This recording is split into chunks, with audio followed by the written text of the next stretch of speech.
우리 다 같이 사도신경으로 우리의 신앙을 고백하도록 하겠습니다. 나는 전능하신 아버지 하나님 천지의 창조주를 믿습니다. 나는 그의 유일하신 아들 우리 주 예수 그리스도를 믿습니다. 그는 성령으로 잉태되어 동정녀 마리아에게서 나시고 본디오 빌라도에게 고난을 받아 십자가에 못 박혀 죽으시고 장사된 지 사흘 만에 죽은 자 가운데서 다시 살아나셨으며 하늘에 오르시어 전능하신 아버지 하나님 우편에 앉아 계시다가 거기로부터 살아있는 자와 죽은 자를 심판하러 오십니다. 나는 성령을 믿으며 거룩한 공교회와 성도의 교제와 죄를 용서받는 것과 몸의 부활과 영생을 믿습니다. 아멘. 우리 찬송가 성탄의 계절이니까 성탄 찬양하겠습니다. 123장 저들밖에 한밤중에 통일 찬송가로 동일하게 123장입니다.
오늘 우리에게 주시는 하나님의 말씀은 역대상 12장 1절 말씀입니다. 역대상 12장 1절 말씀.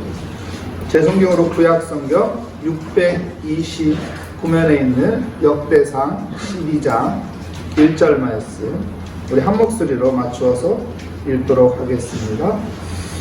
다윗이 기스의 아들 사울로 말미암아 시글락에 숨어 있을 때 그에게 와서 싸움을 본 용사 중에 든 자에게 있었으니. 아멘.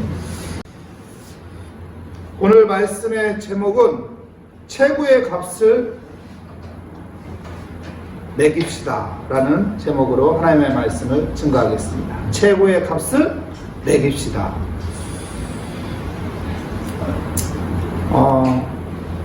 사람은 환경 속에 살아가고 있습니다. 형편과 여건과 처지에 따라서 우리의 생각과 마음이 요동을 칩니다.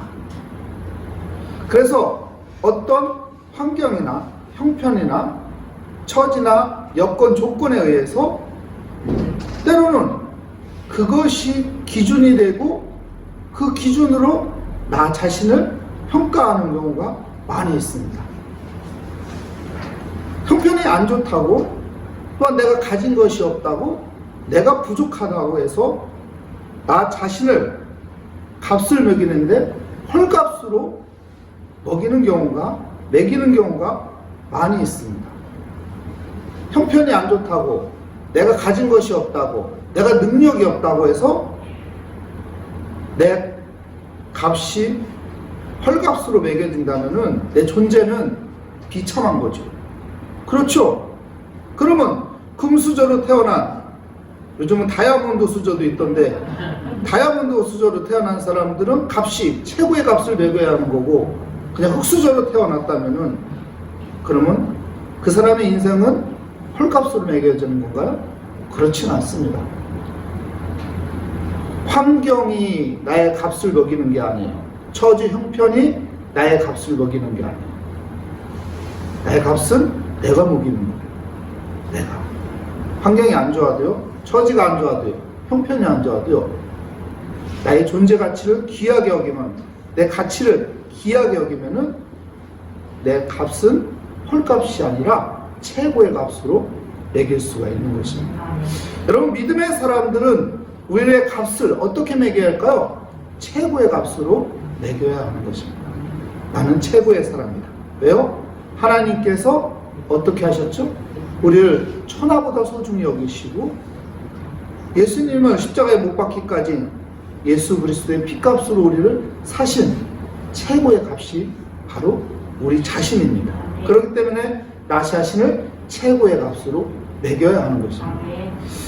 역대기서는 왜 쓰여졌죠, 여러분? 이스라엘 백성들이 포로 생활로 70년을 바벨론 포로 생활을 했어요. 그리고 해방되고 귀환을 했습니다. 귀환을 하고 본국에 왔더니 어떻게 됐어요? 본국이 황폐됐어요. 먹고 살기가 정말 힘든 상황에 놓여졌어요. 성벽도 다 무너졌죠. 성정도 다 무너졌죠. 아무것도 남은 게 없어요. 여우들이 뛰어다니는 정말로 버려진 땅이 되어 있는 거예요. 여기에서 무슨 희망을 가질 수 있겠어요? 여기에서 어떤 기대를 가질 수 있겠어요? 근데 하나님께서는 하나님의 자녀들, 하나님의 백성들에게 기대를 주고 싶은 거예요. 희망을 주고 싶은 거예요. 그리고 다시 일으키고 싶은 거예요. 그래서 역대기서가 기록된 것이고, 역대기서를 통해서 그 백성들의 마음에 희망의 불을 붙여주는 것입니다. 여러분, 이스라엘 백성들이 지나간 역사를 보았을 때 어느 시기를 가장 부러워할까요? 바로 다윗 시기. 다윗이 존재했던 그 시기가 제일 부러웠던 시기입니다. 그래서 과거로 다시 돌아간다면 어디로 가고 싶냐? 그럼 다윗 시대로 가고 싶은 거예요. 그래서 다윗 시대를 더욱 보여주는 것이죠. 오늘 본문 말씀을 봅시다. 오늘 본문 말씀, 오늘 읽은 말씀 보면은 다윗이 기스의 아들 사울로 말미암아 어디에 숨어 있나요? 시글락에 숨어 있을 때, 시글락에 숨어 있을 때 이 상황을 12장에서 이야기하고 있는 것입니다. 야, 여러분, 시글락은 어느 땅에 있는 지역이에요?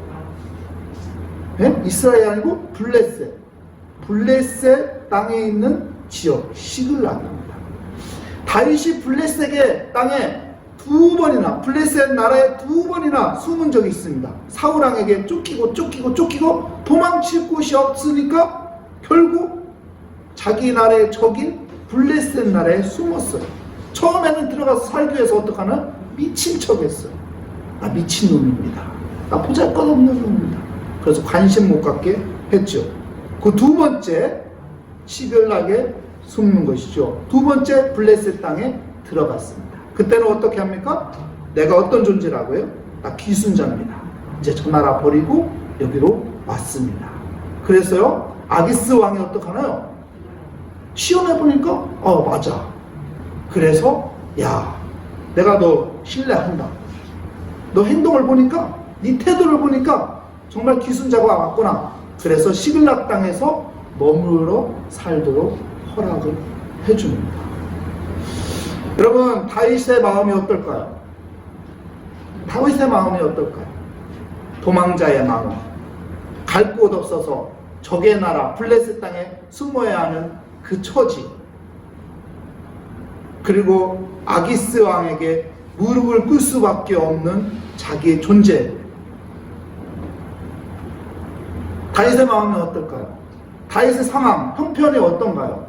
말하지 않아도요, 대충 우리가 느낄 수 있겠죠? 다윗의 심정. 하지만요, 다윗의 중심에는요, 무엇이 있었냐면요, 하나님을 의지하는 그 믿음이 있었어요. 그래서 그는 그 어려운 가운데도 하나님 말씀 붙잡으려고 노력했고, 그 어려운 가운데도 그는 하나님 앞에 기도하는 사람이었던 것입니다. 여러분, 우리에게 어떤 상황이 온다고 해도 나는 하나님의 자녀입니다. 나는 하나님을 예배하는 사람입니다. 나는 하나님을 믿는 믿음의 사람입니다. 이것을 놓치지 마십시오. 그래서 주의 말씀 붙잡고 주님께 기도하는 믿음의 사람이 되시길 바랍니다. 그러면은 내 존재 값을 여러분 헐값으로 매기지 않고 최고의 값을 매기는 거예요. 내 형편이 안 좋아도, 내 처지가 안 좋아도, 내가 지금 비참하게 있어도 내 가치를 최고의 값으로 매길 수 있는 것입니다. 그렇지 않으면요, 환경이, 처지가, 형편이, 나의 여건, 조건이 나를 어떻게 만드냐면은 나 자신을 값을 매길 때 헐값으로 매기게 만드는 것이죠. 자, 볼까요? 다윗이 하나님을 존재한 것을 정확하게 성경은 표현하고 있습니다. 2절 말씀 볼까요? 오늘 본문 말씀이 너무 많기 때문에 우리가 본문을 중요한 부분만 찾아서 한번 보겠습니다. 12장 2절 말씀 보면, 그들은 활을 가지며 좌우 손을 놀려 물매도 던지며 화살도 쏘는 자여 베냐민 지파 사울의 동족인데 그 이름은 이러하니라. 그리고 사울의 동족인 베냐민 지파의 이름들을 거론하는 것입니다. 다윗에게 도움을 주기 위해 찾아온 사람들. 여러분 생각을 해보십시오. 베냐민 지파는 어디 혈통이에요? 사울왕의 혈통이에요. 사울왕의 혈통이 다윗을 돕기 위해 왔다. 이게 납득이 되나요? 설득이 되냐고요. 여러분, 사람은 이 혈연 관계가 그 어느 관계보다 끈질긴 관계입니다. 누가 욕해도 자기 혈통 가운데는 어떡해요? 우리 집안인데 서로 보호해 주잖아요. 안 그런가요? 서로 이해해 주잖아요. 서로 믿어 주잖아요. 서로 커버해 주잖아요. 근데 야, 사울왕을 버리고 다윗에게 왔다. 이건 배신하는 거예요? 어떻게 이렇게 할 수 있을까? 그리고요, 어떤 사람들이 왔어요? 활을 쏘는 사람하고 물맷돌 던지는 사람이에요. 현대 군인으로 표현한다면 첨단 무기를 다룰 수 있는 사람들, 국가에서 돈을 많이 투자해서 훈련시킨 첨단 기술을 가진 군사 무기를 다룰 수 있는 사람들이 온 거예요. 그런 사람들이 다윗에게 왔으니 이게 그냥 된 거냐는 것이죠. 하나님의 은혜인 것이죠. 여러분, 하나님을 어떤 상황에도 우리가 의지하면요, 하나님은 그래, 너는 최고다. 네가 최고니까 내가 널 도와줘야지 하고 하나님께서 보험의 손길을 펼쳐주신 겁니다. 더 자세히 볼까요? 우리 12장 16절, 17절, 18절 보겠습니다. 베냐민과 유다 자손 중에 요새에 이르러 다윗에게 나오매 다윗이 나가서 맞아 그들에게 말하여 이르되 만일 너희가 평화로이 내게 와서 나를 돕고자 하면 내 마음이 너희 마음과 하나가 되려니와 만일 너희가 나를 속여 내 대적에게 넘기고자 하면 내 손에 불의함이 없으니 우리 조상들의 하나님이 감찰하시고 책망하시기를 원하노라 하매. 베냐민 지파들이 왔어요. 그죠? 일부 베냐민 지파들이 다윗을 돕기 위해서 왔단 말이에요. 근데요, 이게 사람 속을 우리가 모르잖아요. 10길 물수가 나도 한 개 사람의 속은 모르는 거잖아요. 이 사람이 어떤 꿍꿍이를 가지고 있는지, 나를 정말로 속이는 건지 알 수가 없잖아요. 다윗도 똑똑하고 총명한 사람이지만 그것을 어떻게 알 수 있어요? 그런데 다윗은 어떡합니까? 하나님을 의지합니다. 당신들이 정말 나의 편이 되려고 왔습니까? 아니면 나를 속이려고 왔습니까? 만약에 나를 속이려고 왔다면 하나님이 당신들을 가만두지 않을 것입니다. 난 하나님을 의지하기 때문에, 난 하나님 편이기 때문에, 난 하나님께 모든 걸 맡겼기 때문에. 그랬더니 어떡합니까? 하나님께서 정확한 답을 보여줍니다. 18절 말씀 계속 보겠습니다. 그때 성령이 30명의 우두머리 아마새를 감싸시니, 하나님의 영이 우두머리 아마새를 감쌉니다. 그리고 말합니다. 이르시되 다윗이여 우리가 당신에게 속하겠고 이세 아들이여 우리가 당신과 함께 있으리니 원하건대 편안하소서. 당신도 편안하고 당신을 돕는 자에게도 편안히 있을지니 이는 당신의 하나님이 당신을 도우심이니이다 한지라. 다윗이 그들을 받아들여 군대 지휘관을 삼았더라. 하나님이 역사하셨죠? 하나님이 역사하셔서 이 우두머리 아마새에게 입을 열게 합니다. 그리고 다윗의 마음에 평안을 줍니다. 평안하라, 평안하라. 너를 돕기 위해 내가 보내노라. 그 다윗이 그들을 받아들이게 되는 것이죠. 사랑하는 성도 여러분, 나 자신은 하나님께서 귀하게 여긴다는 그 마음을 가지십시오. 그 믿음을 가지십시오. 천하보다 나를 하나님께서 가장 소중히 여기시나, 예수의 피값으로 사신 존재이다. 그래서 하나님은 나를 돕고자 하고, 하나님은 나를 지키고자 하고, 하나님은 나를 푸른 초장 실만한 물가로 인도하시기를 원하신다. 이 믿음을 가지고 사는 거예요. 형편이 안 좋아도요, 처지가 안 좋아도요, 그 내게 주어진 조건이 안 좋아도요, 나는 하나님 편이고 하나님은 내 편이다. 이 믿음을 가지고 살 때 우리의 마음에는 나 자신을 최고의 값으로 매기게 될 것입니다. 오늘 본문에서는 그것을 이야기하는 거예요.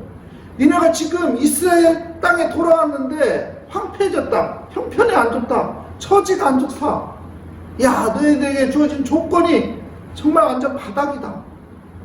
하지만은 내가 너희들과 함께 있으면 다시 회복될 수 있다. 나만 의지해라, 나만 믿어라. 이거를 보여주는 거예요. 그것을 가르쳐주는 거예요. 다윗이 그러지 않느냐? 다윗의 심정이 지금 너희들 같은 심정을 가지고 있다. 근데 다윗을 누가 살렸냐? 다윗을 누가 왕으로 세웠냐?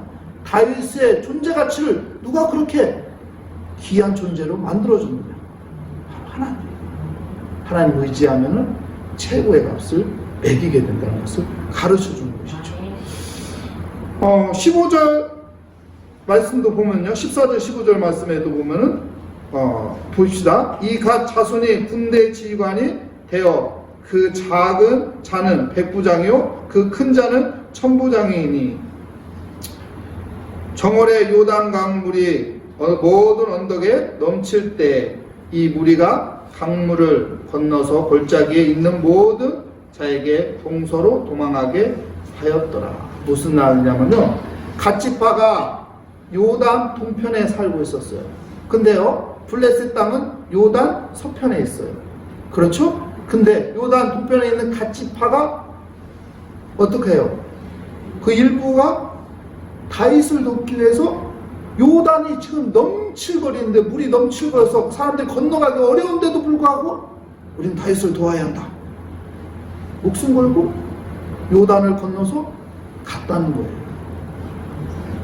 하나님은 이렇게 하나님께서 돕는 손길을 붙여준다는 것이죠. 우리 형편이 안 좋아도, 처지가 안 좋아도, 내게 주어진 것이 상황이 안 좋아도 하나님은 어떤 가로막는 것이 있어도 그 가로막는 것을 뚫고 나를 돕는 손길을 하나님께서 연결시켜 주신다는 것이죠. 우리는 그 믿음을 가져야 돼요. 우리는 그 믿음을 가지고 살아야 합니다. 왜요? 하나님은 전능하신 분입니다. 하나님은 사랑의 하나님이시기 때문에, 하나님은 나와 함께 하시기 때문에 그 믿음을 가져야 하는 것이죠. 마지막 오늘 본 말씀인 12장 22절 말씀 한번 보겠습니다. 그때 사람이 날마다 다윗에게로 돌아와서 돕고자 하며 큰 군대를 이루어 하나님의 군대와 같았더라. 여기저기서 모여서요 600명이라는 군대를 만들게 됩니다.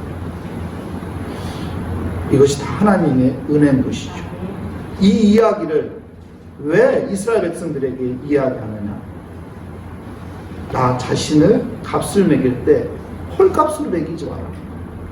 환경 때문에, 처지 때문에, 내가 가지고 있는 것이 없기 때문에 나의 값을 헐값으로 매기지 말고 내 값을 최고의 값으로 매기라.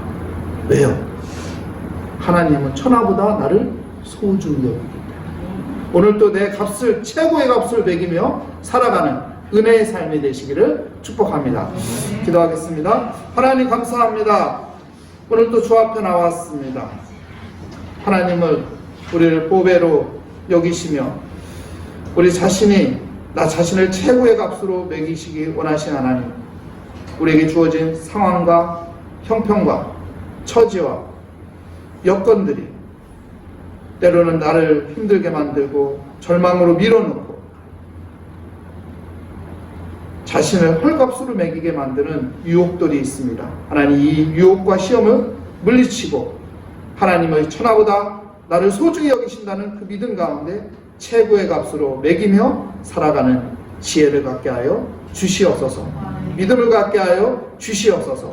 주께 감사드리며 예수 그리스도의 이름으로 기도합니다. 아멘. 하늘에 계신 우리 아버지, 아버지의 이름을 거룩하게 하시며 아버지의 나라가 오게 하시며 아버지의 뜻이 하늘에서와 같이 땅에서도 이루어지게 하소서. 오늘 우리에게 일용할 양식을 주시고 우리가 우리에게 잘못한 사람을 용서하여 준 것 같이 우리 죄를 용서하여 주시고 우리의 시험에 빠지지 않게 하시고 악에서 구하소서. 나라와 권능과 영광이 영원히 아버지의 것입니다. 아멘.